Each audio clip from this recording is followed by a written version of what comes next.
So I'm going to lead the chant, and let me sing one verse in between. But I'll give you my God and my all. You sing it back, and the next phrase till we get to the end. Okay. My God and my all, my God and my all, how I long to love you, how I long to love you, and give you my heart, and give you my heart, and give you my soul, and give you my soul.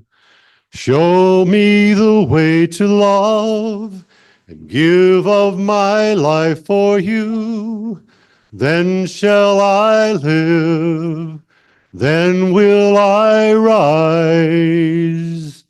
My God and my all, my God and my all, how I long to love you, how I long to love you, and give you my heart, and give you my heart, and give you my soul, give you my soul.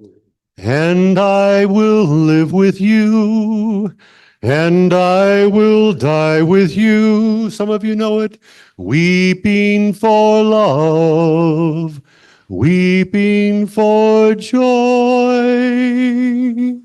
My God and my all, my God and my all, how I long to love you, how I long to love you, and give you my heart, and give you my heart, and give you my soul, and give you my soul. Stay here, stay here. So as was suggested last night by some of our siblings in the Rocky Mountain region, just take a moment, close your eyes, and let that prayer soak in and be part of you at this moment and the rest of the day.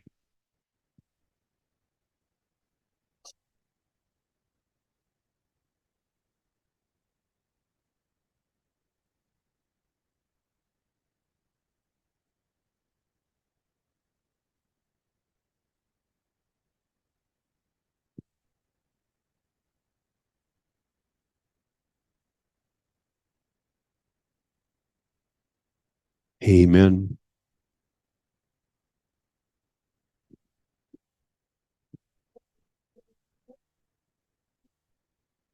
Thank you. Good morning, everybody, and welcome back to Willamette. When the COVID epidemic hit, all the denominations around the country started mailing out huge directives to their churches about how you're supposed to handle the epidemic, right?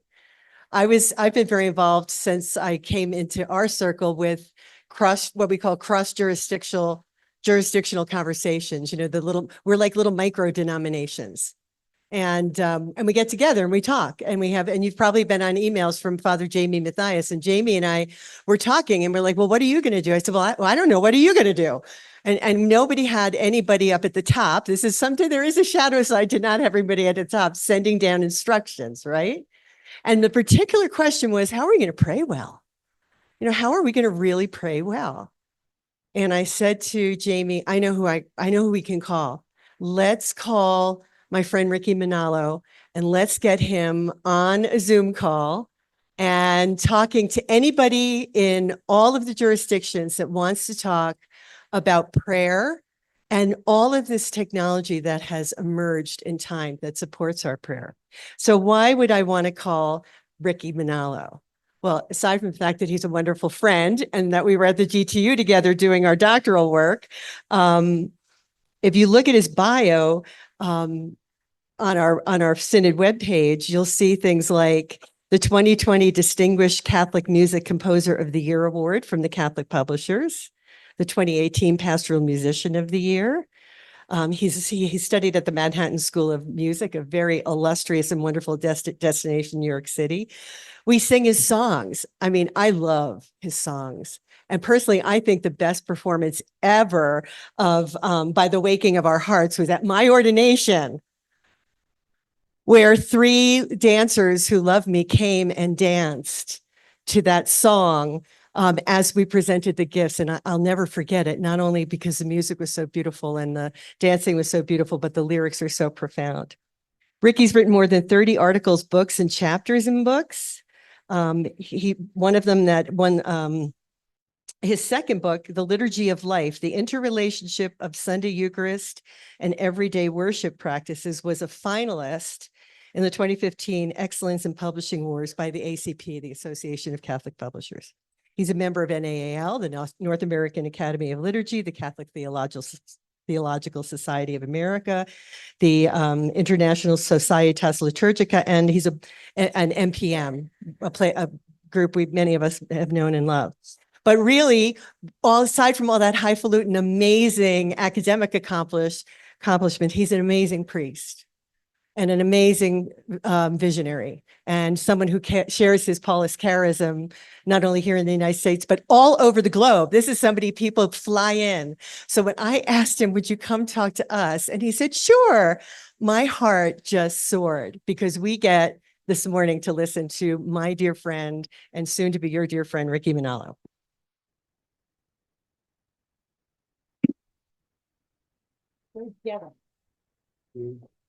Thank you, Trish. That was humbling.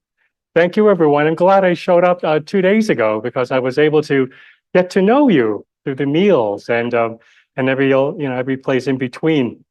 So it's an honor to be here. It was 2 months ago. I was in Maryland, and I gave a talk to the National American Catholic group, and actually I met a couple of people here who were at that meeting. So it's wonderful for me, because I've been learning how to expand my understanding of different ecclesial bodies, and so I'm humble. And I got to know Trish at GTU. I remember before our award ceremony, I think Trish gave a wonderful presentation, and it was only like 20 minutes. That's all you had, and I was just like astounded, because I never really heard you speak. So now I'm feeling kind of humbled here to be able to speak in front of you. Yesterday, as a way of introduction, Catherine and I had about 2.5 hours to go to Rocky Mountain National Park. These are my own photos here, and I've never been there. I mean, has anyone else? I'm sure everyone who lives around here. But we reached 11,000. 11,000 feet, I guess. It was just halfway through, I was feeling sleepy. And she said, that's an indication I'm not getting enough oxygen. So she told me to breathe deeply, and that helped. But of course, these photos don't quite capture, right, the experience of actually being there in person, right? At the same time, if you have not been there, and maybe there are some people who have not been to the peak, I think we reached the actual peak of 11,000 feet. And if you haven't, these photos, it's not bad. I mean, you can get a taste at least of what we experience and what so many tourists experience. And to me, that kind of gives somewhat an interesting introduction about what I want to talk about today, live stream Mass. Obviously, there's not a direct correlation as to being here live in person, and there are people joining us, and I forgot to welcome them, so I welcome all those who are joining us. But at the same time, if you cannot, like the people who are now watching online, this is the next best thing, to be able to live stream this event. Ooh. So what I want to do today, I'm going to give an intro that's going to kind of, I'm going to stretch your boundaries of what we mean by worshiping on site. I'm then going to give a talk that's going to stretch those boundaries, what's going on at the domestic workplace. I think you know a lot of these things, these hybrid locations we're beginning to develop now, the educational place and worship, which was the topic of my book that Trish pointed out. We're going to dive into live streaming Mass in a 2.5 world. I'm going to explain what 2.5 is. We are actually in a 3.0 world since December 2022 with the advent of ChatGPT. So we're going to talk about artificial intelligence. I have about 10 minutes later. That's going to get into some geeky, but I'll try to make it really accessible, geeky, what scholars have been talking about, the interrelationship between media, technology, and culture and religion, all of that. Then we're going to get to the nitty-gritty. What are some pros and cons of live stream Mass? And like I said, then I really want to be practical. What are some tips that you can do for better, what I would call better liturgical engagement for live stream Mass? As distinct from liturgical entertainment. I prefer engagement. We can talk about that. Does anybody know who the patron saint of TV is? St. Clair. Very good, St. Clair. Oh, there's someone. There might be another one. Does someone say another name? No. All right. Yeah, because it happened, I believe, Christmas Eve. She was sick in bed, but somehow she was able, so she was removed from the chapel, but she was able to see what was going on at Mass during the Christmas Eve Mass. So because of that, she's known to be the patron saint of TV. She's worshiping from a distance, from physical distance. That's partly my point, mostly my point for that first part. Justin Martyr, one of the early Christian resources we have, writing around 150, he gives this, he talks about worship without spatial proximity. Those aren't his words. But yeah, you might know this, particularly deacons, all of us who, even for us who have been through transitional deacons. But the instructions to deacons to bring the Eucharist to those who are absent, thus indicating that ecclesial belonging and Eucharistic sharing were not predicated on physical presence and active participation. And then Peter Damian, wonderful theologian, he gets this letter from a hermit in Mount Grace Priory. And the hermit wanted to know, hey, when I'm praying, that he's a hermit, and I'm all alone in my room, and I'm doing Mass. And when I say Dominus vobiscum, which is the Lord be with you, if I'm all alone, do I have to say that? And Damian says he argues against this impression and insists that a hermit should indeed say, the Lord be with you. And his reason is one of broader ecclesial belonging. Not only the individual hermit, but the whole church, bound together by the Holy Spirit, is present in every liturgy. So whenever we pray the liturgy, it's not just the physical people in front of us. One of the reasons why we have the prayers of the faithful, or the universal prayer. So it's the whole global church. So it's not, I sometimes get this argument, oh, we should never do, maybe we should not do Spanish at all because maybe there are no Hispanics.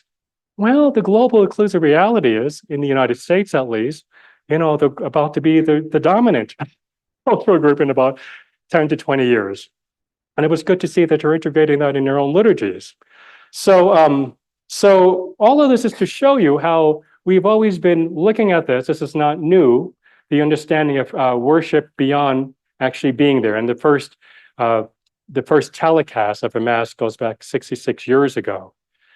I experienced this. I remember growing up, when you might have your worship space, but with the Manalo family, 6 children, we always arrived like 15 minutes late. And then so there's a main worship space. We would always get relegated to, this is not our parish, this is in Hawaii. We always get relegated like to the church hall.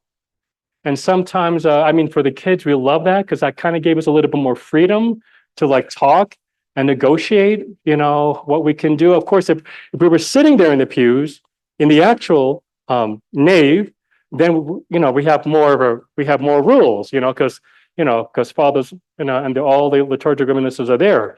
But outside of the church hall, there's a sense to negotiate. Of course, we didn't do a lot of that because my mother would pinch us in the knee if we were misbehaving or laughing. That's to whet your appetite, right? I'm going to continue this because I think we know this post-pandemic. Actually, we're still in the pandemic in some ways, but we've all experienced the domestication of workplace boundaries, right? Life after COVID-19 is working from home, really the new normal. And when you look at this, I don't know if you could see it, the darker the state, the more people are working from home. Do you know what state that is? It's actually Colorado. So Colorado actually has the highest proportion of remote workers. What's that? Yeah. All right. Yeah, that's right. That's right. Yeah. Well, see, I'm not familiar that much with DC, but yeah, the least Arkansas, right? Louisiana. These are the occupations. Not surprising if you're into computer or mathematical, the business, you're kind of at the top of that. More than half, for all of those, right? So this is becoming the new normal as well. The idea of hybridity, right? And that's another term I'll be bringing up a lot, but hybridity between workplace locations. It's going on at the educational level.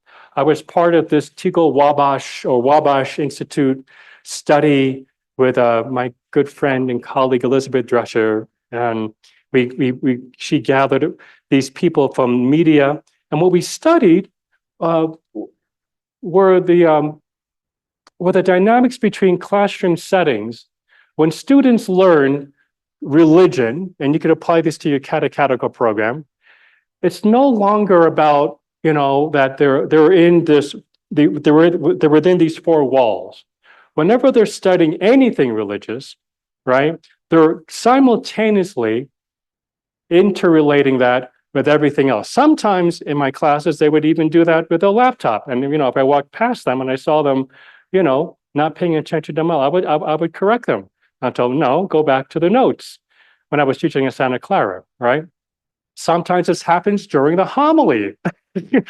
So my point is, what we had to develop in light of this, studying or worship, within boundaries is no longer can no longer be constituted or presumed that it's going to be within and contained within the four walls. That in fact it'll always be negotiating, even religious meaning. I could teach them about Karl Rahner, but they'll right away, as soon as they leave, they'll compare that maybe with their Lutheran friend or their Buddhist friend or Oprah Winfrey or whatever, okay?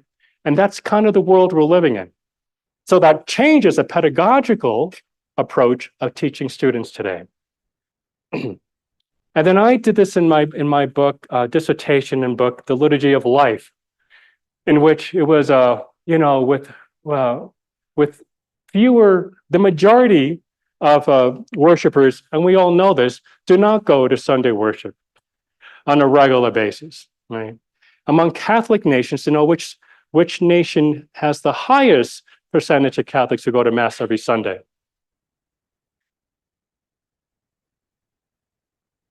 You could see that. It's Nigeria, 94%, all right? I'm proud being a Filipino that Philippines is 56%. I'm trying to get to North America. Where is United States? Oh, 17%. Oh, thanks. 17%. This study was a combination with CARA, the Catholic survey, and plus another one. Now, if you notice, look at France, 8%, right?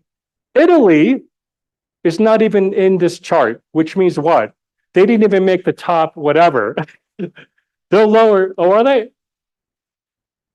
Oh, okay. Oh, I'm sorry. I'm not talking about Italy. It's another one I was talking about. Oh, is it Ireland? Yeah. Yeah. So it's like, so in other words, so what I was trying to do was trying to say, well, clearly those who do continue, to have their own spirituality or religiosity, as I call it, or pluri-religious identity is what I call it. Most people in my studies kind of do a mix of everything. In fact, some of us here probably do that, including myself. It's never just strictly going to mass every Sunday. And I usually negotiate that with the pluri resources that go around. What implications does that have for Sunday mass? That's pretty much what I was studying. So my point in all of this is that we are always negotiating physical, geographical, close proximity worship locations and an obligation to it or whatever that may be. This leads us to live stream mass in a 2.5 world, but I want to kind of just talk about what is a 2.5 world. When I was during the pandemic in 2000, we were in a 2.5 where we're sort of in between the 2.0 and 2.5. The 1.0 world was the emergence of the internet. You remember that in 1992, in which we have the World Wide Web, digital information highway gets established. But really from that to maybe 2022, we were in the 2.0 world versus a qualitative jump. New levels of interactivity and individual expressions, the emergence of hybrid producer and consumer. So I could produce my own material, blogs. I'm also the consumer, Facebook, Amazon, they begin to get our algorithms. So Netflix knows what I like, seemingly knows what I like and prefer and continues. So, and then all, the much more amount of power to do all of that. We are in, and I'll get to this later, a 3.0 world with artificial intelligence. So definition of live stream mass. It is the simultaneous video or audio broadcasting of a mass through the television or internet, allowing participants to watch, listen, and worship in real time from another location, another geographical location. Pretty simple definition. In my estimation, I think there are two, as a starting point, there are two models of live stream mass. We have the liturgy as is, in which there might be like a camera or 4 or 5, no matter, depending on what you have, that pretty much stays stationary and they just watch the mass. But you also have the intentional interactive model, where there might be a little bit more, we know that there are people watching us and participating, to what extent are we actually interacting intentionally with them? Yesterday for your Sunday mass, which model did you have? I think, just for my own evaluation, I think it was kind of both. I think it was mostly liturgy as is model, but I think there were these moments of intentional interaction with the people at home, which and there was, there were, for example, who was the deacon? Connie? Yeah, so Connie, like you said, there were moments when you actually, you actually addressed them. And I love those moments. We're going to talk about those. That was when you were kind of being intentional, So, the question I want to ask you is, to what extent can you be even more intentional and interactive? I'm going to talk about that when I get into the tips. But I think it was mostly both, because you did have some moments of interaction, and you did acknowledge them. Pablo, I think you did that in your presiding. I think at the greeting, which is wonderful to be able to do that, just right away at the beginning to acknowledge them. The Pew Research they did a study, came out last year about live stream services for all. This is a combination of all religious traditions or communities in the United States, including Hindu, Buddhism, and all of that. But roughly a quarter of U.S. adults regularly watch religious services online or on TV, while a third regularly attend services in person. By the way, I see some of you taking notes. To let you know, I'm going to send Trish this Prezi link. So if she can send that to you, you just have to press the arrow, or sort of like a Horton Hears a Who, or like a iPad. You can just click to another circle rather than go from the beginning. You can skip ahead. So I'll send you this information. 4 in 10 Americans, 40%, right? 43 regularly join in worship services one way or the other, either in person or on screens. So a lot of people do both. That's what that's saying. Roughly 3/4 of those who worship both ways say they prefer going to services in person, while about 1 in 10 prefer virtual services, and 14% have no preference. The survey also finds that about 4 in 10 adults who regularly watch services online or on TV say that while they are watching, they do the things they normally would do if they were attending in person, such as praying or responding out loud, singing, or kneeling. I found that interesting. It's higher than I thought, actually, because when I've watched online services with my Paulist brothers in New York City, none of them say anything. They're just sort of, couch potatoes, and we're just watching, And I kind of want to say, I want to sing because I'm the composer singer. But I find that very easy. You can go through this, this survey. I think there were some I pointed out, like 25% of those who regularly watch religious services always say they feel like they're active participants. That's actually interesting. 25% feel like they are participating. Some others here.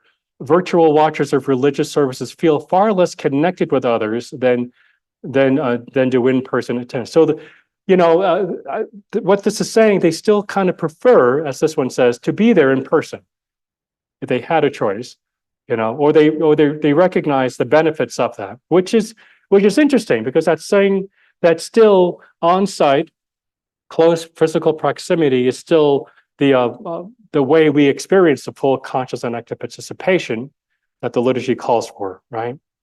Nearly 4 in 10 regular viewers of religious services say they tune in to more than one congregation. So it's not just one. So it's kind of a pick and choose.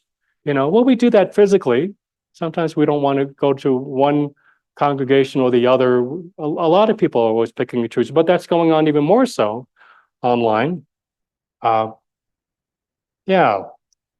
About 4 in 10 adults who regularly watch virtual religious services watch congregations aside from the one they attend in person. Hey, so anything about those that kind of struck you or surprised you, or no? Does it kind of resonate? Is it higher than you thought or less? Yeah. And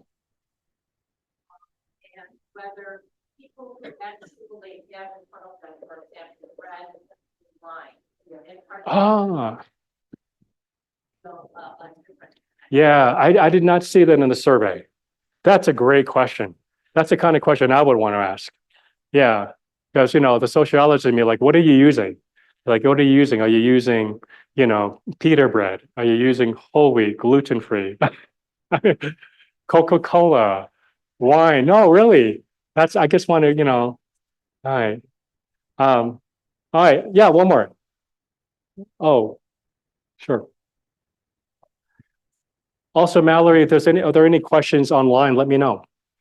Your initial description made me think maybe there should be some more affordances for interactivity. Like in Facebook, I think we have the chat.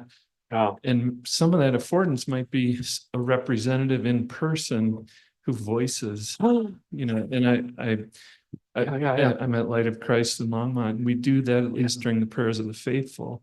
Mm-hmm. And so I could see a liturgical role for somebody in the sanctuary, in the church, who's at appropriate times kind of giving actual voice to that. That's excellent.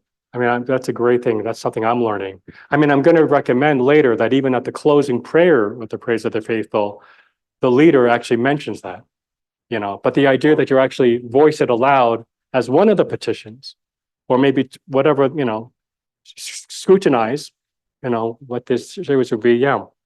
Last one, and then I just need to continue. Sure. So caveat that this is the Seattle and Exeter Millennial Congregation, but one of our ethics to truly be hybrid is that we work very hard to make sure that one of the readers is a Zoomie, that we rotate through who's leading prayers to the people, equally including the remote folks. And so that's our definition of interactive. We don't find one directional to be interactive. Right. Excellent. Excellent. Wow.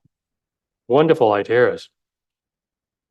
Since the COVID began, I think the study did show that people have pulled back. Of course, remember the first 2 years is like we have to learn how to do this, and people, a lot of people didn't know what to do. They put the singular iPhone on the altar candle, to now that most people are preferring. A lot of people have been coming back, and they did come up with a study, and I forgot what percentage it was. I know 2 years ago it wasn't quite there, maybe like 85%, if I recall. I just don't know if there's any recent one. If anyone knows, let me know as to how many have actually returned 4 years after this began. But some people have pulled back.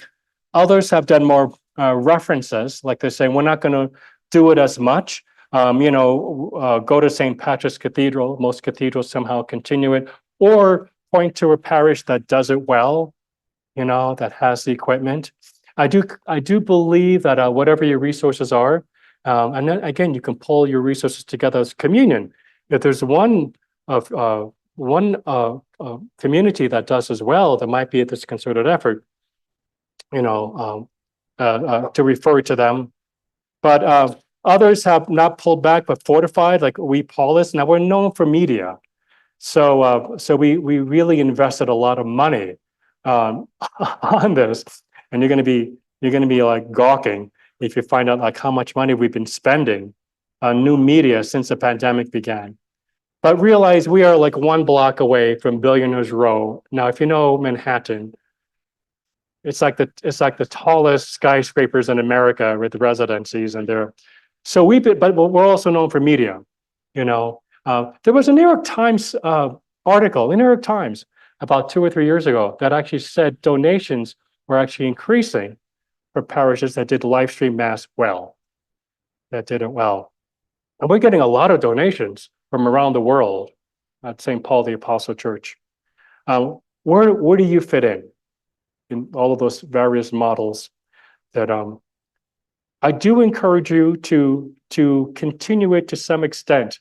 I feel like part of me kind of feels it was so new to people that we still haven't mastered how to do it well. So it might be too early to give it an evaluation, or to give it a judgment. You might say, "Oh, we didn't do it very well."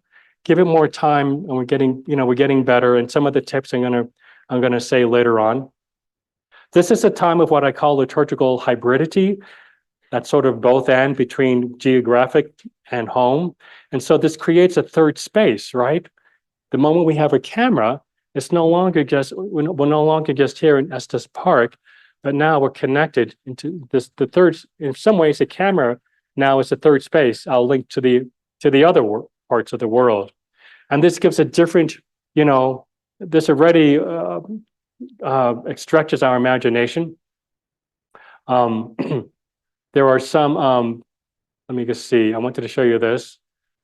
How some people I saw this photo, and they're actually they're what I would call baptizing it. They're putting sacred meaning into something there, right? They're putting some kind of meaning into something that they hold dear, which is live stream mass in a time of pandemic.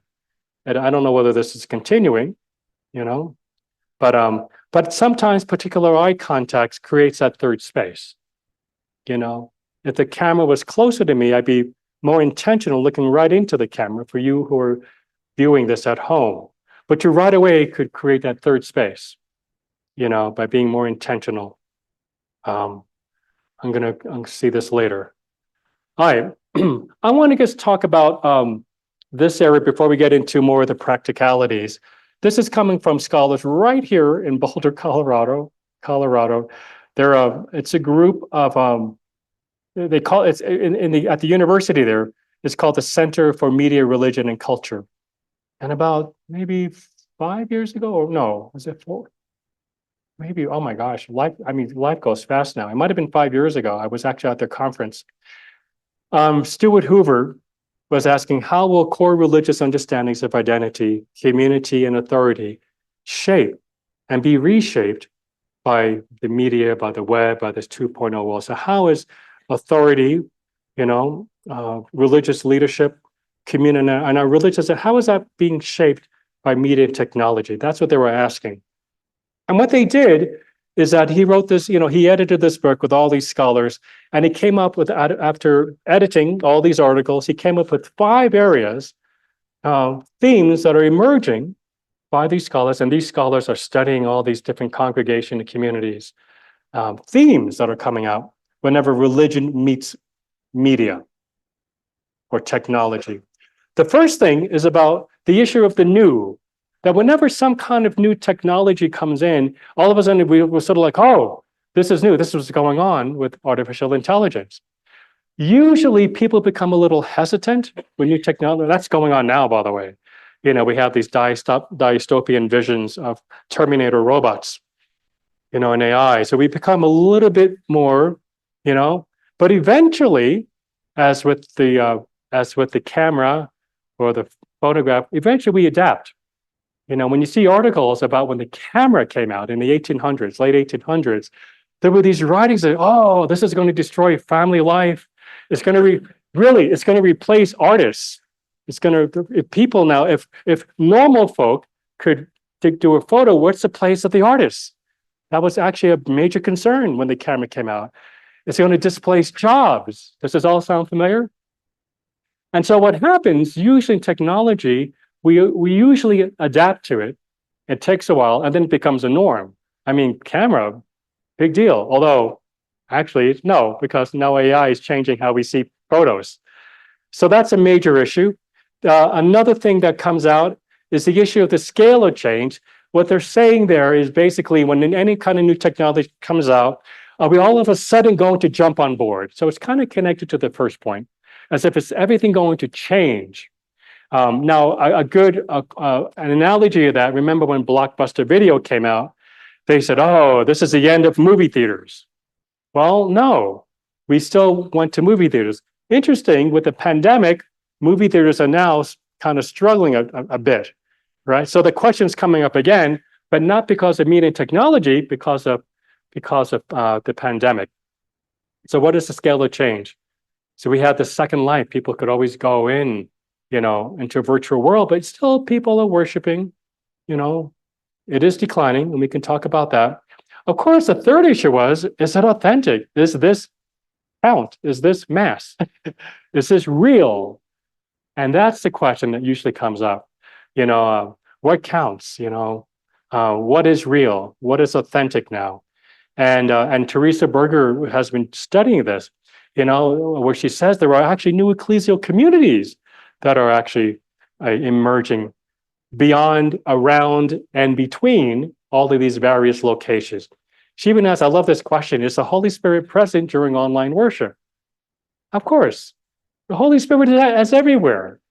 We can't control the Spirit, right? So the Holy Spirit is everywhere, even in virtual worship, she'll argue. Now, like anywhere, it could be, you have to judge your own moralities or, to what degree. The other thing that came out was the issue of reflexivity of self-consciousness. I like this because we all experience this. Are we really being self-reflective and conscious of how media and technology is shaping our religious identity? Remember when you first got your smartphone? I do, because I was actually online the very first iPhone that came out. I was living in San Francisco. And whenever you get a new model, actually, when I did at least, you kind of have this attitude, oh, great, I have a new telephone. I'm only going to give my telephone number to only 25 people. I mean, I remember saying this back then, right? And then, of course, no, I can't do that. Peter Bonnie has to pick me up at the airport, so I'll share this. Oh, this happens. You know what I'm saying? It picks up. Or when you get a new email address, I'm only going to give my email address away to only my family. And soon, your unchecked email is over 100, at least with me, or 50. So there's this thing about technology that when it comes in, are we really being self-reflective of how, in fact, it is shaping us? And do you know Jonathan Haidt, NYU professor? And he wrote the latest book, the Generation of Anxiety. So, the anxious generation. No, yeah. After a 10-year study of how social media has been influencing the young people, right? He's studying, they discovered after, now they have the data after 10 years, the increasing amount of anxiety, depression, peer pressure. Now we have the data, you see, and that's not just young people. So it's all of us, all right? Same thing with media. The more we use media, one of the questions is, well, to what extent is it shaping us? But at the same time, and, and I could argue this with artificial intelligence, what's the good? We'll talk about the pros and cons. Because sometimes, like I was saying with the camera, we become hesitant at first, but eventually becomes so normal that we actually see how the camera has, in fact, and now the telescope and all these and all the different visual imagery for healthcare, x-rays. I mean, look how much lives the camera has saved. So there's always going to be this dance, right, between technology, but we have to also be conscious and monitor it. Zoom fatigue was that last one. The last one that all of these scholars brought up, according to their studies, was how it really contests authority, right? Because sometimes the norms, or what authority leaders may lay down, now the more you have media at your disposal, you have more options. And you could always negotiate around authority. You could always negotiate around what the norm may be. For example, I noticed this when during the first 2.5 years of the pandemic, now and then I would go to a live stream mass and I would read the chat, which was always sometimes continuously going on. And some of the things there would go, oh, I don't know whether I should delete that or not. No, but I was just observing per se. But at the same time, it kind of gave lay empowerment. And I'm going to talk about that as one of the pros and cons. In other words, people were negotiating how they entered into worship. Usually, if you're worshiping, there are moments like we did yesterday. There are moments when the lay people may not have a particular time to voice, right? Their thoughts. There are times when you invite them. In a chat box during live stream, you can do that all the time. You see, now I don't know who reads it all, but it gives them a tool that empowers them. And so this could threaten norms. This could threaten governance. I did this survey in Facebook. I asked them, I think this was 2 years into it. I asked them, hey, I have I think 4,000 friends. And I said, what are the pros and cons of live stream mass? So according to this very unscientific Facebook, but I got I think 170 replies out of 4,000. I sorted those 175 into these pros and cons. The pros, obviously, a lot of people said, obviously, pastoral care, ministry to the homebound, the sick, and not just the homebound and sick, but the imprisoned, members of the body of Christ. In fact, this had been going on before the pandemic. I have a friend who was ill, and she was so that after the pandemic, she was so appreciative of how the quality of live stream mass got better, and she was fearful because she also said, now 4 years later, it's gone down, and as if they forgot about her, So that's obviously a pro because that's been going on before, and maybe we did get better with our fluencies and that. The cons, of course, live stream mass is not yet the same. I'll put in brackets the same experience of actually being at mass in close physical proximity within a church building. This is not the immediate, I should say, reception of the Eucharist per se, or whatever that may be. And remember, the survey said that people still preferred to be there in person. Another pro was a community reconnects with other worshipers, accents global ecclesiality, right? A little bit more intentional. Like right now, there might be someone from, from Florida or Cameroon. There we go. So there's a global reality going on because of live stream mass. The con of that, some people said, does live stream mass promote less participation? So while that's globally going on, there was a question going on. If we do live stream mass, will people go to mass physically less in our local context? does live stream mass promote a mentality of fulfilling Sunday obligation? I don't have to go to mass. I'm just going to. I haven't done a study of this. My hunch is if they're not going to go to mass, they probably weren't going to anyway. That's just my hunch. And in fact, as we all know, it just continues to decrease everywhere, in Western religion, except Africa. When it comes to Catholicism, except Africa, that's really the vibrant. And again, 97% in Kenya, Catholics go to mass, But my hunch is that still, if they did, I kind of saw the pandemic as when it started in 2020 as catapulting ourselves 20 years or maybe 10 or 15 years into the future as to what percentage of Catholics will still go to mass. So all of a sudden it catapulted us because, in other words, whatever percentage go to mass now, that's probably what's going to happen, 10 years later, if not now. Just another 3 sets of pros and cons. Participation, virtual worship participants is better than no participation. At least they participate somehow, they said. At least we have, if I don't want to go to mass or if I don't, at least I could watch it. It's better than nothing, basically.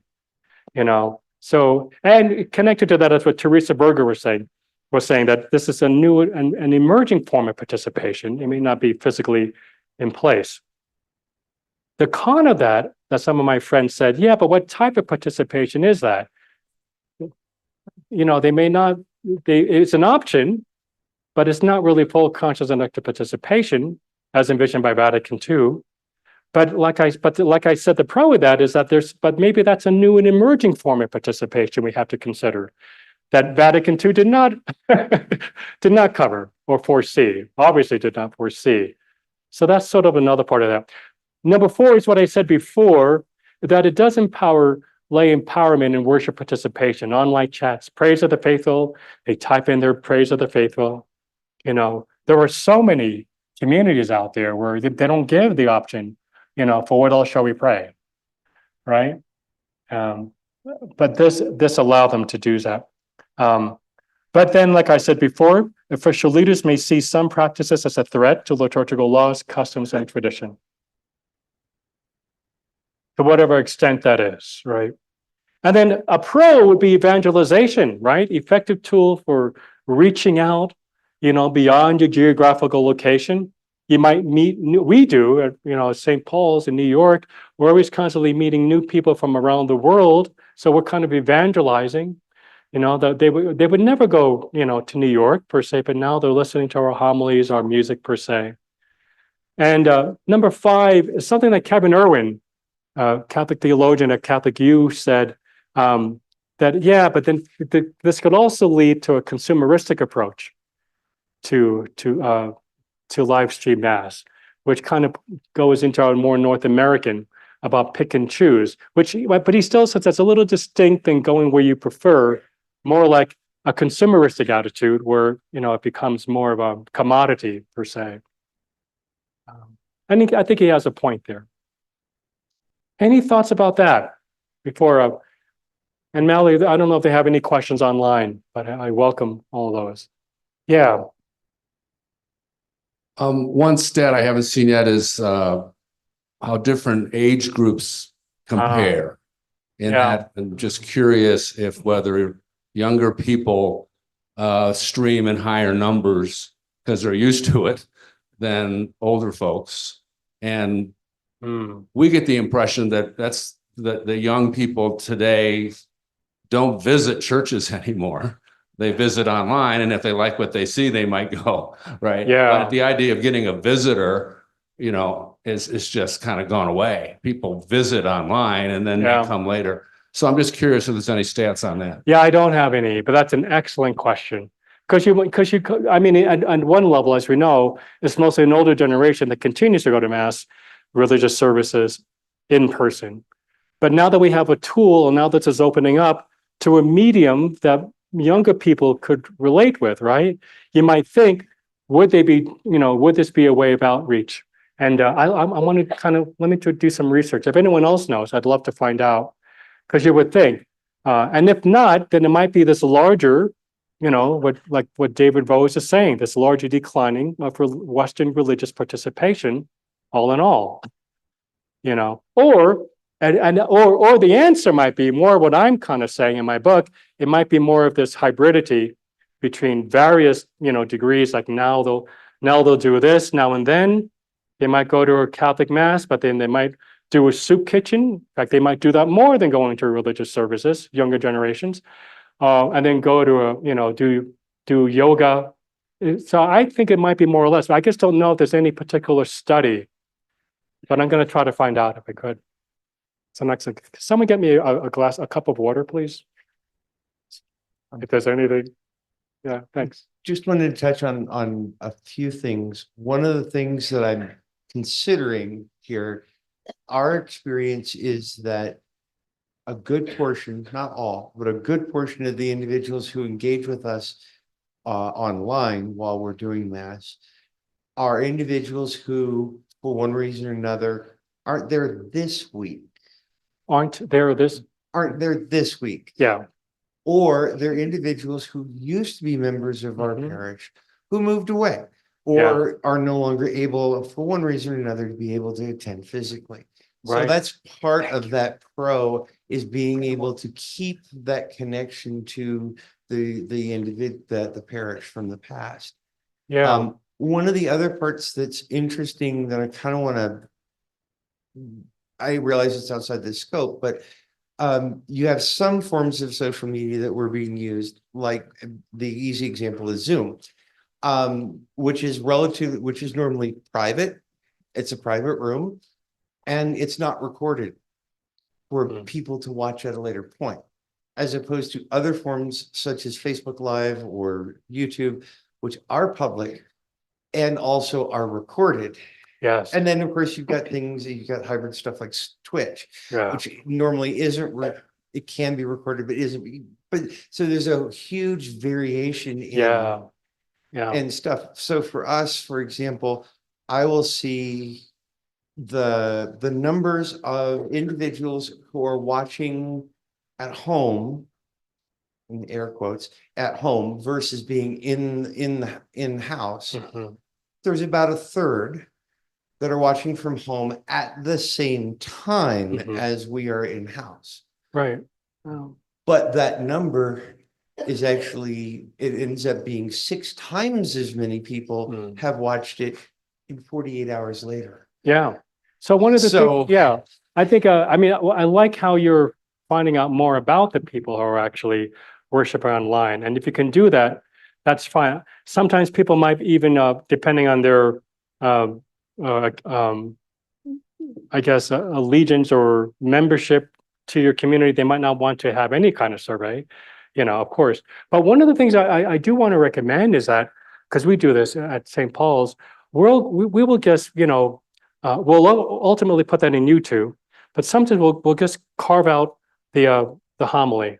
And just put that. Because a lot of times, I remember the first 2 years, if they were watching live stream mass after the homily, time to turn it off and do the laundry.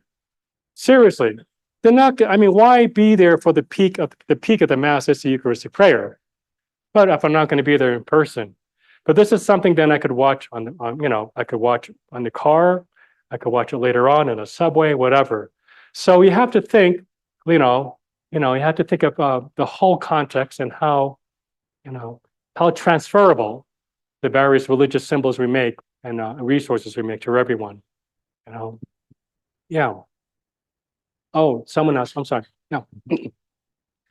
I just wanted to note that there's a whole big swath of people who are helped by being able to go to virtual services. It's not just people who are homebound or ill. It's also people like a family in our parish who has an autistic child, and the child needs to be able to run around and be in a largely familiar environment, but they can still attend, and the child comes in and watches parts of it and then runs around and does other stuff. We also have people who have experienced religious trauma in their lives and have trouble with entering a church building. that it's just physically uncomfortable for them and triggering for their trauma. And so that's another thing we can offer. But the con of it is security. Because in a physical building, somebody who wants to just harass you it's a lot of work to actually go to your physical building. But it is not much work at all if you post your link publicly for people to just come in and be harassing. And especially for those of us who happen to have a trans priest, that's the kind of thing that we worry about. And so it's finding a way to make those links get those links to the people who need them, but not to the people who will harm. That's wonderful. I mean, part of me wants to believe that our geographical local community is already doing that, right? Welcoming all and accommodating. But, for whatever reason, that's what I mean. People negotiate the boundaries. If it's not being met in a geographical area, they go elsewhere. That's what it comes down to in some ways. If they want to remain connected to religious or spiritual identities, they'll go elsewhere. But I love that. There are emerging reasons that we don't even know about, and maybe live stream mass actually makes these a little bit accents those areas that we ought to be doing. We ought to be doing that already, right? So anyway, so in other words, it's very telling. What live stream mass does, or the responses to it, says a lot about our faith, how we actually live it and practice it. Yeah. Oh. Did you see any in your surveys? I know some of our communities, probably during the peak of COVID, would send out, pre-consecrated hosts to the home so that they could celebrate mass and it would be there. Some people just use Ritz crackers and wine, but some people did want the pre-consecrated hosts shipped out to there, where we would drop them off at the front porch and they would have it available during mass. Did you notice through maybe the communities that you studied if that was what they were doing as well, or are they continuing to do that? I saw not so much pre-consecrated, but after mass, consecrated hosts being brought to people who were watching on live. And that was a lot of coordinated efforts. I think that's gone down too, according to, and I don't have a study in that. I guess some people told me, I knew that they used to be doing that. It was more this connection between the Eucharistic ministers and, going out to these homebound, or whatever reasons that may be. But I never heard of the idea of pre-consecrated before. I don't think that would happen in a Fisher Roman mentality. It would have to be the idea it usually comes after, kind of give me fresh Jesus. Yeah. But you have a good point. I know you're right. You're absolutely right. Because we do this anyway. We still have refrigerated Jesus. And you're right. You're absolutely right. I need to go on if that's okay. Can I just ask one? Oh, sure. Quick Okay, question? one last one. Yeah. Yeah, the difference, I think, with recordings, I'm wondering if you're live streaming and you're sitting with the live experience and you consider that prayer and worship, and then I think, as Tim was saying, 48 hours later, it's 6 times the viewing. Does that still feel to the person who's viewing as worship and prayer, or is it now informational and educational? I think that varies, but according to the survey, there was one survey that said they still felt like they were participating. At least half of them kind of felt like they were still participating. But maybe, now of course, I'd love to see what the interviews were. Like, to what extent, when you say you were participating, how? Was it cerebral? Was it informational? But or how are you connected? I didn't really see the answers that the responders gave. So that's a good question. I haven't seen anything specific to it. Yeah. Let's stand, because the hour, I believe in standing. Sitting is an evil in my book. I have a standing desk in my office. And when I was teaching in Silicon Valley in Santa Clara, I would tell my students, if you ever want to go to the back of the room and do a yoga stretch, I'm all for it.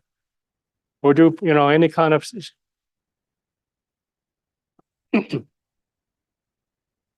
just for about a minute.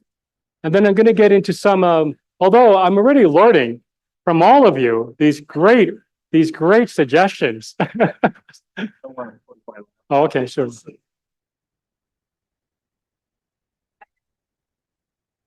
Okay, another 30 seconds.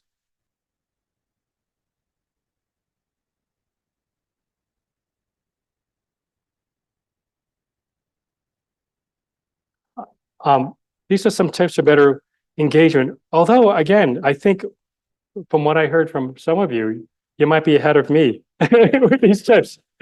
Seriously, I was really impressed. And you know, I always love to learn. I just want to get my clock here on my iPhone. So tips. The quality, of course, is dependent upon the number and quality of media and tech tools and resources you have at your disposal. If it's one smartphone or 5 cameras, whatever it is, it's going to be familiar. It's going to be dependent upon the familiarity of parish leaders with media skills.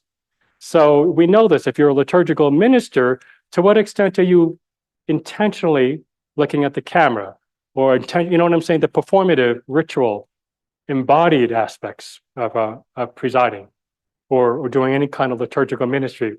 I always like to say too, the camera operator, to what extent does she or he have any kind of liturgical fluency, right? Because you have to know about the flow, perhaps, or knowing where to look, or what is the operative ecclesiology, you know, and how might that affect the camera angle, or the capacity of parishioners to access live stream mass. You know, some of them may not have a bandwidths or higher Wi-Fi, whatever it may be, or what quality do they have, you know, from their perspective. And that's just an economic. That might just be, you know, media know-how. I don't think my mother, and I'll point this out, I don't know if she'd be able to download a worship aid. You know what I'm saying? So I always recommend, if you ever been to Church of the Nativity, they do now this is a community where they spend like millions of dollars, and but yet I'm not saying you do everything they do, but when you see what they do, they might be saying, you know, they might say, look at that, how might we adapt that, you know, that idea. This is like the history of the liturgical movement in the when we were 150 years before Vatican II. We turned to the Benedictine monasteries. You know, he's like, oh, that's what liturgy is, or the cathedral. Or, you know, it's no longer, sometimes it's no longer, in my estimation, a cathedral, but there might be these dynamic parishes that guess they do liturgy well, right? I always find that what they do there, that's like production, even to a point that kind of makes me uncomfortable. But again, there were some things there that you can kind of bring into your own and adapt. For something more, even when you go to the website, this is their website, this is the first thing you see. This is a film, so you see that moving, but they say 2 options: join us online, join us in person. 2 options. And it's the first thing you see. You don't have to search for where is a live stream mass, you know. So it's no longer just informational, but they're right away. And the fact that it's kind of 50-50 is kind of very telling. If you want something that's very simple, the Passionists in New York City, they do Sunday Mass. They've been doing this for a long time, actually. And it's usually just maybe only like a dozen people in the nave, but it's a very small studio. They actually pre-record the Mass. I could think about that theologically, I won't, but they pre-record the Mass, but everything they do, from the way the cantor proclaims to the presider, when it comes to, take a look at their model. They really do a lot of things very well as far as engagement, okay, liturgical engagement, as opposed to entertainment engagement, right? I always believe that anything we do in liturgy ought to be engaging. Otherwise, people will either turn it off. You don't have to, whether it's on site or online. You know what I'm saying? But it doesn't have to be entertainment. I think the Timonium Church kind of goes into the entertainment, but they do a lot of things well when it comes to, you know, how they bring in people to participate. So check them out. It's called the Sunday Mass. Think about a greeting right before Mass. You know, and this is before Mass. There might be like 5 minutes or 10 minutes before. I wrote this I'm not saying you do all of these words because it's like 3 paragraphs of this. But good morning, my friends. I'm Father Mark, and I'd like to warmly welcome you to St. John's Catholic Church and to our celebration on this 28th Sunday in Ordinary Time. Thank you for joining us in prayer. We will begin our Mass in about 10 minutes. A special welcome to all who are joining us online, whether from our local community or across the country or across the globe. Feel free to greet one another now in the comments section and connect with one another, worship. They do this anyway when people are getting online, but you might intentionally invite them. You've seen this before, to let us know where you're coming from, whatever that may be. Our online hospitality minister, Shannon, or Mallory, will be available throughout the Mass to guide and assist in our comments. So there's a person there who's actually monitoring this and goes through that. If you haven't done so yet, please download the worship aid by provide the details. If you're unable to download or access this resource, feel free to contact our parish office and we'll gladly mail you a copy each week as they become available. You see, I'm just trying to think of my mom or whatever that may be. And there might be other people for different reasons won't be able to access it. If you prefer not to see the discussion comments section, you can click on the top right. I don't know about this, but sometimes I don't know whether I do this actually, but sometimes I've heard when I was studying this, some people didn't know, how do I get rid of that chat? It's just it's annoying. Well, how do I make there was actually one parish, and only one I know, where they actually had a minister that would visit these people in their homes and teach them how to go online during the pandemic. Yeah, that's not common. I don't know if they're still doing it, but I kind of like that. Even beyond pandemic masses, just to teach some people who are not fluent in technology, would be very helpful. We invite you to create, I like this, we invite you to create a sacred space in your home right now. You might light a candle, place a green cloth or table runner to reflect the liturgical color of ordinary time, and open a Bible to today's gospel. We're going to be proclaiming from, Matthew 10, 17, 28th Sunday, right? Or I'm going to, or there's going to be a particular accent in the homily on Corinthians, whatever, or all 3, or go to the parish website. It lists all the readings there.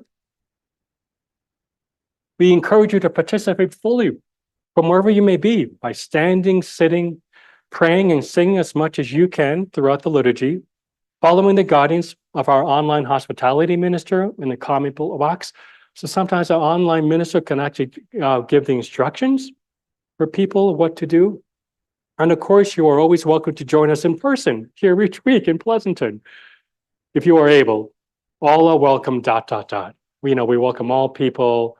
I mean, this is your time to also pitch the on-site, Now let us take a moment. I like this too, the idea of take a moment, especially with technology and media and all this bombardment, all this digitalizing. Let's take a moment of silence, or enjoy musical meditation as we begin our worship. So just like in on-site liturgy, we need silence as much as we need proclamation and music. Do you have a pause after the readings? Do you have a pause after communion time? That's just as important. It's not just about this extroverted, full conscious and active participation. Particularly me, I'm a specialist in Asian Catholics these days, and we really have a very, I don't want to be centralizations, but in my studies, and I've lived in Asia for 2 years, the amount of gaps that they would just prefer to pull back. You don't have to be Asian, even introverts would appreciate that. So, look at those moments within, particularly more so in digitalized environments, where it's very intentional, per se. You don't have to do all 5 of those paragraphs. You might want to pick and choose. But there is a hospitality minister who could always do that. That also sometimes regulates these side comments that have nothing to do with worship.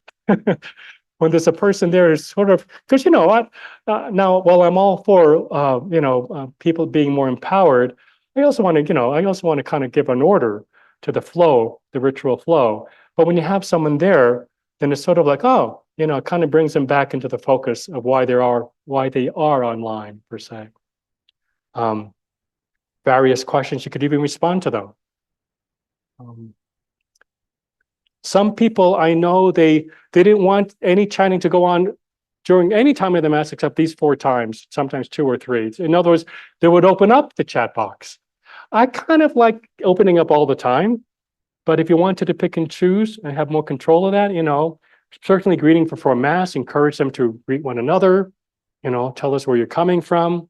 Praise of the faithful, obviously, during that time, as one of the petitions, or even what you were saying, there'll be someone to actually say it.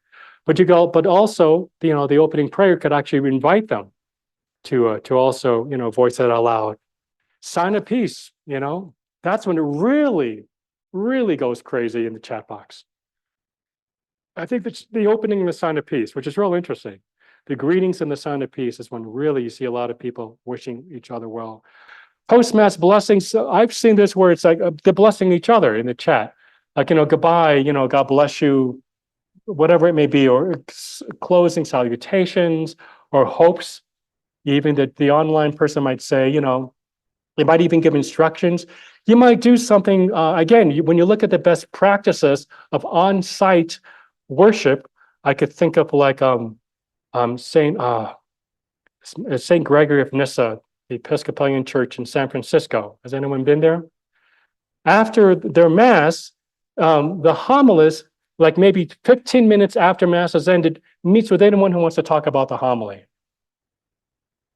Right. I mean, this is just, this makes sense. Sort of like a post, like a post-homiletic mystagogy. I mean, it gives time to reflect.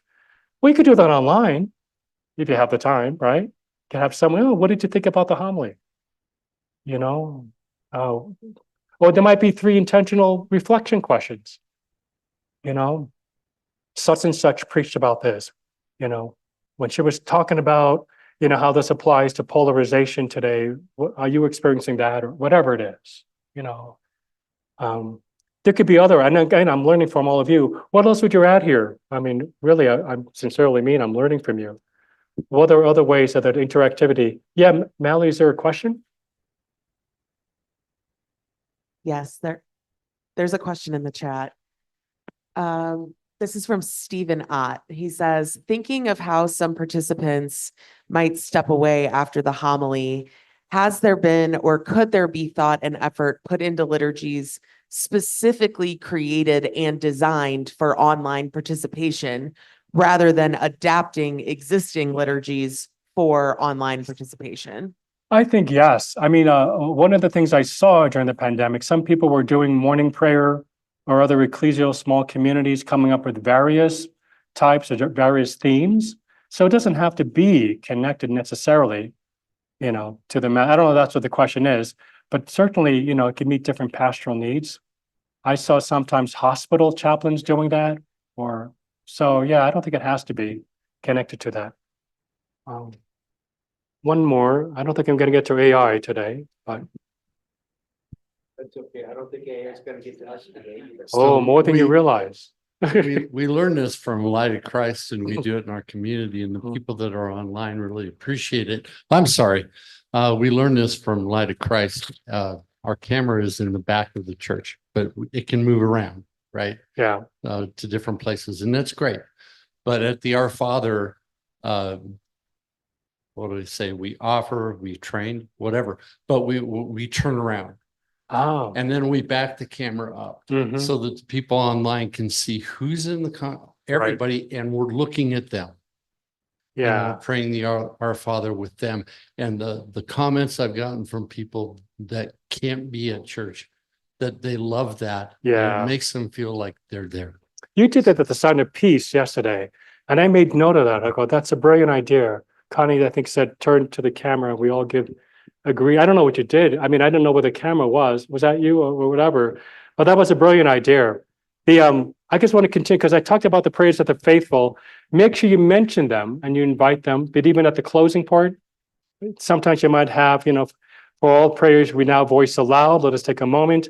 After that, for these prayers, those spoken aloud, those held in our hearts, and those shared online, just acknowledge them. Where's your eye contact? It's another part, I'm not saying you have to look at the camera all the time. Part of me looks at the percentage. If the majority of worshipers, if maybe 85% of the worshipers are in person or on site, of course, it's going to be here. During the pandemic, it was the opposite for the first year, right?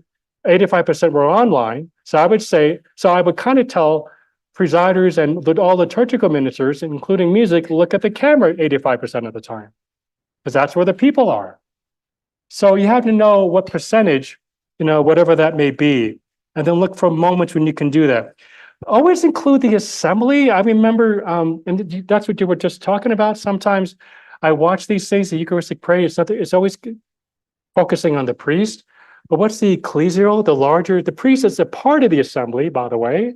They're not in the nave, but it's a whole assembly that's gathering to worship God. So when do you have opportunities to look at the assembly?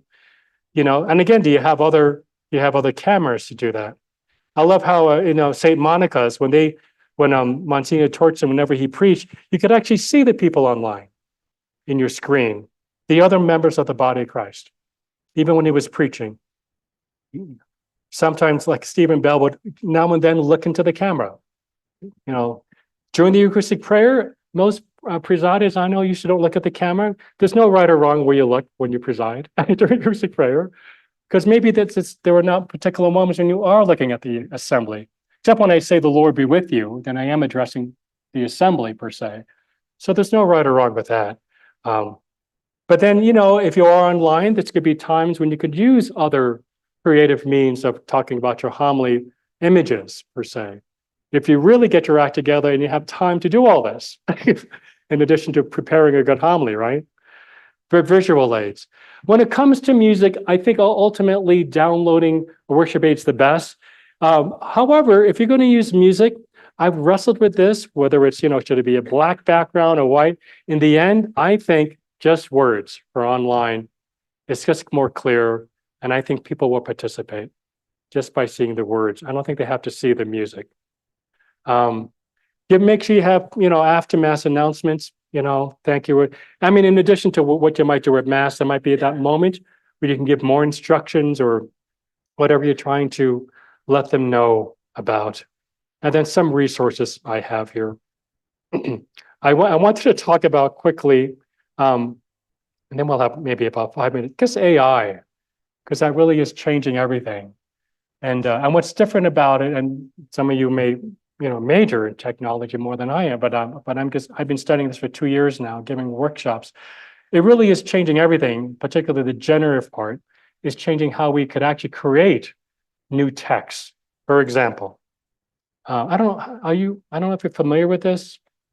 This is the ChatGPT. I could say right away, this is for better and for worse. We can talk about the ethics of this, but write me a homily for the 28th Sunday ordinary time for a synod gathering of the Ecumenical Catholic Union.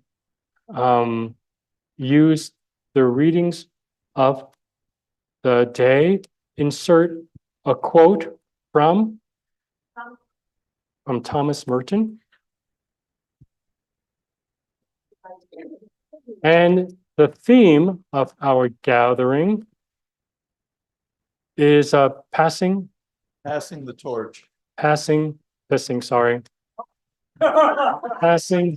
the torch to the next generation. Sure. All right, so that's my prompt. And there's the homily. Now I'm not going to use this word for word, but that's a good first draft. I might open with a story, image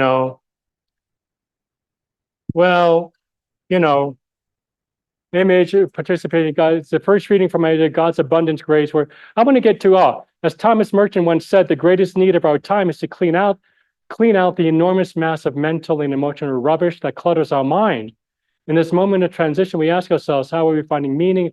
The Apostle Paul, passing the torch means more than handing over the keys of leadership or the text of tradition. It is about ensuring that the light of Christ continues to burn brightly in the hearts of those who will come after us. We are called to be a living example, guiding them with love, humility, and wisdom, while recognizing that they too will bring their own gifts and insights to the faith. Now, now write me prayers of the faithful, referring to the readings and our theme. This is less than 1.5 seconds. Let us bring our prayers of loving trust to, you can look at inclusive language for the church, that she may continue to be a beacon of light and hope, faithful proclaiming the invitation to God's banquet, that they may work towards a world where the veil that veils all peoples is lifted, fostering peace, unity. You know, I mean, it's not a bad. Now, last prompt will be, oh, wait, how do I get it? Oh, wait. Sorry. Translate this into Vietnamese. It has 100 languages. So of course, like one of the lectures I gave in Gonzaga University last year was about preaching and AI. Now, of course, now when I'm a preacher, like when I prepare a homily for a Sunday Mass, I like to kind of sit with it. I don't want the quick answers right away. I like to wrestle with the angel of Scripture. You know what I mean? Like I'm sitting with this for like a few days. If it's a daily Mass, the other day after morning prayer in New York, I came out of the Mass and they reminded me that I had daily Mass, which I totally forgot. I was already 5 minutes late. I asked ChatGPT, give me a quick homily. I did not feel guilty. For the most part, I don't use it like that, but I might go, you know, just give me bullet points. Or this is a homily I have so far. What do you think? Can you insert something from Maya Angelou? So it's a tool, but then like this may be where I should end. Like I said, I pointed this out before, right? To what extent is technology, does it impede our own spiritual, ministerial integrity as ministers? To what extent, or to what extent is it actually a tool and actually helping us? Creative thinking, whatever that may be. And that will always be here, even if we are around 1,000 years from now, it will always be the same question. Let me end with this, just these two things. I wanted to say, there's my virtual priest. As a result of new levels of interactivity through new digital media and technologies, coupled with the acceleration pace of ongoing developments in these fields, AI now is going to continue to like flip fast, right? Various models and practices of liturgical hybridity suddenly have emerged due to the pandemic, which in turn have challenged institutional conceptions of authenticity and authority. As such, religious communities need to be more intentionally self-reflective in the utilization of these new media and technology tools and how they influence our pastoral and worship practices, particularly as we are now in a 3.0 world.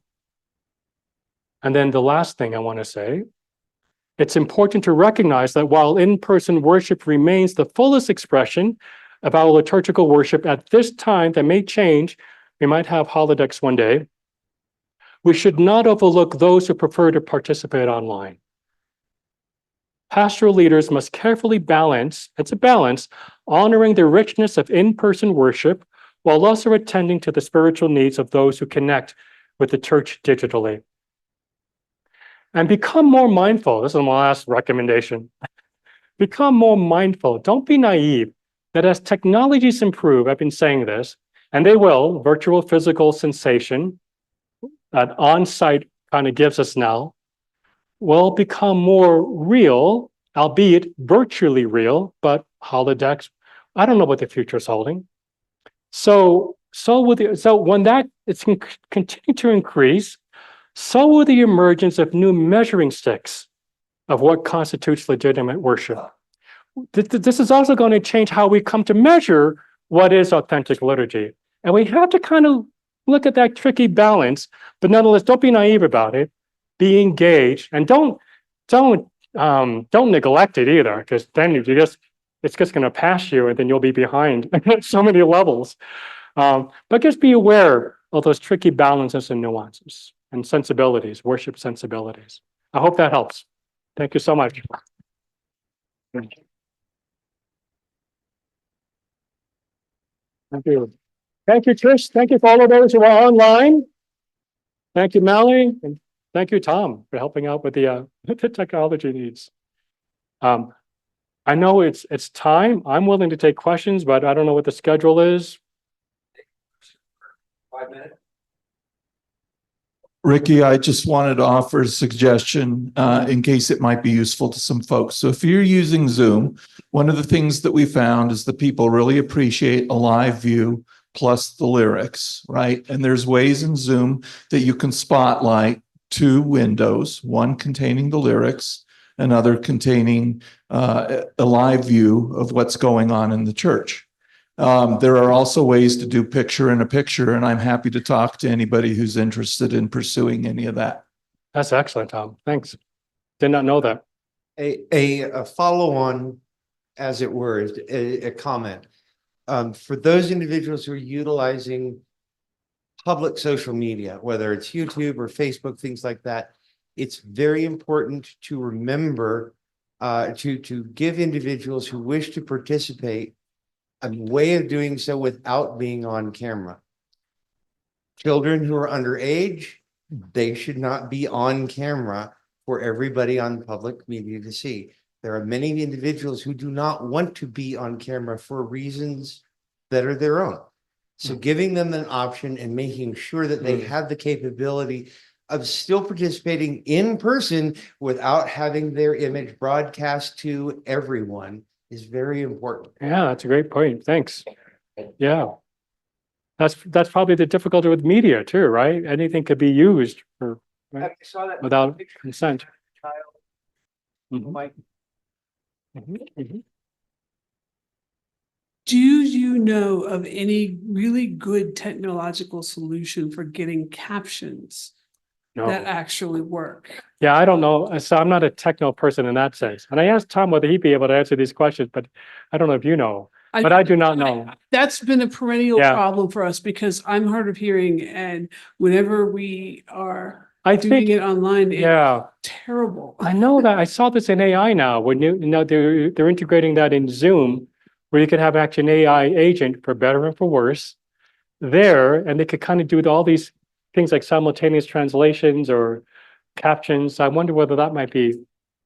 Beverly, but I don't know. there are some solutions. No. I can send you a link to an application that one of our sister churches uses.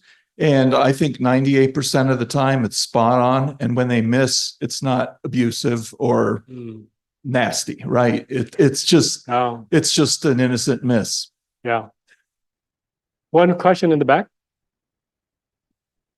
I'm going to ask this question from the Zoom chat while we run a mic to this gentleman.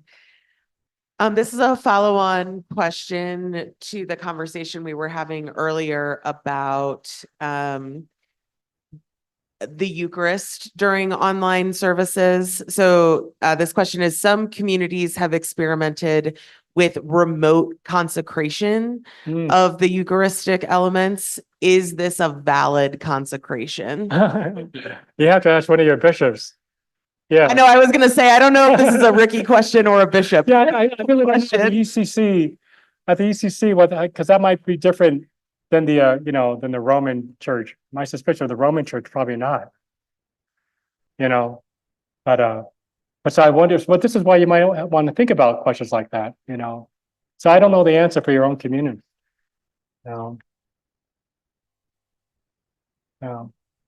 Okay, is that it? Oh, one more. Yep. So a little context. I'm actually the associate pastor of Caris, which is in Minnesota, and I live in Massachusetts. So we've been doing a lot of this remote stuff, but one thing that has been a challenge is building community among the remote folks, because I'm in Massachusetts, but then there's Utah, there's North Dakota, there's Texas, that has this kind of, is there any thought on among the virtual community, building community, if people have done anything with that? So you're in two different geographical locations that you're trying? Yeah, the remote community is all scattered around the country. But do you have, the broader question is, what are the moments for the unity and diversity among them when you do a live stream mass? For example, do you do it from all those locations, or is it just one community that could be shared, or is it It's all coming from Minnesota, yeah. Oh, it's all coming from Minnesota. Yeah. I mean, maybe. Yeah, I mean, Yeah, well, yeah, so I do celebrate, I do preach occasionally right. from remote, but But the that's kind of hub connected. is in Minnesota. Yeah, but that's connected to the other geographical locations as well. Exactly. Yeah, I mean, the question is, like anything, to what extent are you doing those unifying liturgies where it's always coming to Minnesota, but then now and then, Mhm. I mean, particularly for the high holy days, maybe Minnesota, but then the other time when you have the titular feast at the other place, can you do it there and do a live stream there or whatever? Or can it be more intentional of how you bring the other worshiping communities to Minnesota? Like, how are you acknowledging, their participation as well? Is it always Minnesota? I mean, all of these questions about how are you balancing unity and diversity? Right. But use a liturgical year as a canvas. And this idea of progressive solemnity, like the more solemn, there might be more of a need that it's centralized to maybe Minnesota, but then, but it can't be so centralized that you're always neglecting how the other gifts, are brought in per se. Or it might be a split 30-30-30, if you could afford that, like 30% you're here, 30% you're there, whatever it may be. So, I mean, they're just different models. I don't know what your ecclesial goal would be. I'm saying, yeah, I mean, if anything, ask them. Like, what kind of survey? Come up with a survey question. Ask ChatGPT. I'm trying to come up with how I'm going to negotiate their participation between 3 communities that are in these locations. We do live stream mass. What's your thought about, how can I make? I mean, that's a question I'm going to ask you. What is your goal in all of this? And then ask. Yeah, Michael. Forgive me for getting off topic, but I want to take advantage of your musical hat. Do you have any special recommendations for how and when to teach new music to the congregation? Okay, whether it's on-site or online, definitely you could look at, on a macro level, you could look at seasonal before a particular important seasons. You can do, if there's going to be 3 new Lenten songs, maybe obviously before Ash Wednesday, you do that. Of course, before Mass itself. Now, if you do it before Mass, don't make it long. Don't make it too tedious that it becomes more like a music lesson that they don't want to sing. Make it quick. And it doesn't have to be every new song. It might just be learning the responsorial psalm or just the refrain. You don't have to do the verses of a new communion song. Obviously, it doesn't have to be anything old that they know already. But just look at these moments before. It could be every week. It could be a ritual that they kind of expected. We're going to go over the responsorial psalm. How you introduce that, you don't say, we want to make you sing, but it's more like, to help you sing better, please turn to this song. It's not so like, we're going to rehearse this. No, the goal is to help you participate better musically. Please turn to number 642. We're going to learn just the refrain of this communion song. Back and forth. Keep it under a minute or two. Even if they don't sing, they heard it already. Last thing, you could always play it instrumentally. Just play the melody before Mass begins. This way they hear the melody, at least.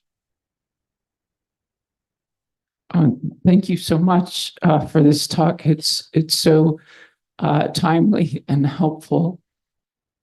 Would you please critique this pattern of thought? So, pre-Vatican II, the priest is facing in the same direction as the congregation, and the back of the priest is to the congregation. You mean the opposite? They were facing away, right? Facing away from the congregation, but the congregation is behind the priest. So the priest is leading the community, presenting before God. And then with Vatican II, we have more of a centering of the peak of the Eucharist among the priest and the people, with the priest as a part of that assembly. It's not circular. It's like rows of people typically, although not always.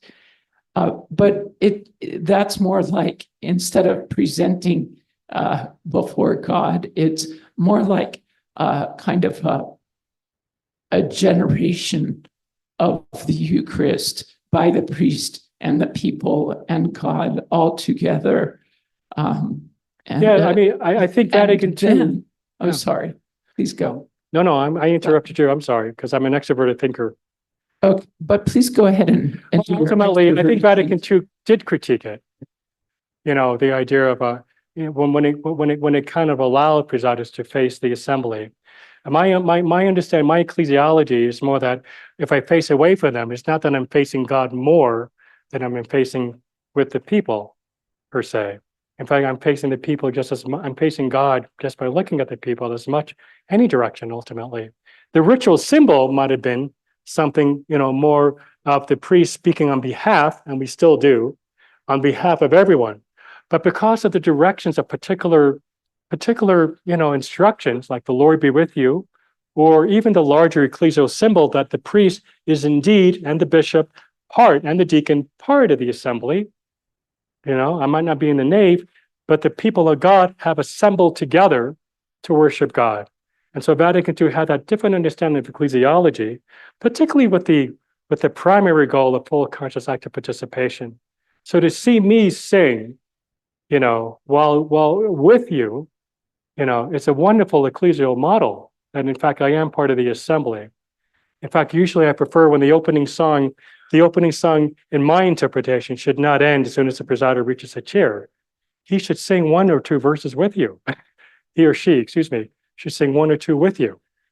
Because it just makes sense. You know, they are part of the assembly. It's not just about them, per se. So Vatican II kind of did critique that. You know, because it was kind of saying the former ritual did not do that. Now, some people were, you know, some critique of that have been, oh, we kind of lost that understanding of mystery, or we kind of made it more of a, you know, more of like a dialogue. Well, I think that's their own interpretation of where they're placing the sacred. I think God is just as present here as God is present north, south, east, west, per se. So for presidential skills, I guess prefer this, per se. I need to catch a plane, so I'm really concerned about that. But thank you anyway for all of your thoughts and comments. Oh, did you have one, Pablo? Oh, yeah. So thank you very much for giving me the AI information about how I can prepare my next State of the Communion address. But thank you so much, Dr. Ricky, for being with us today. What a gift you've given us, and very practical ways to engage our communities. Thank you. Thank you. Thank you. Thank you. Thank you, Pablo. Thank you.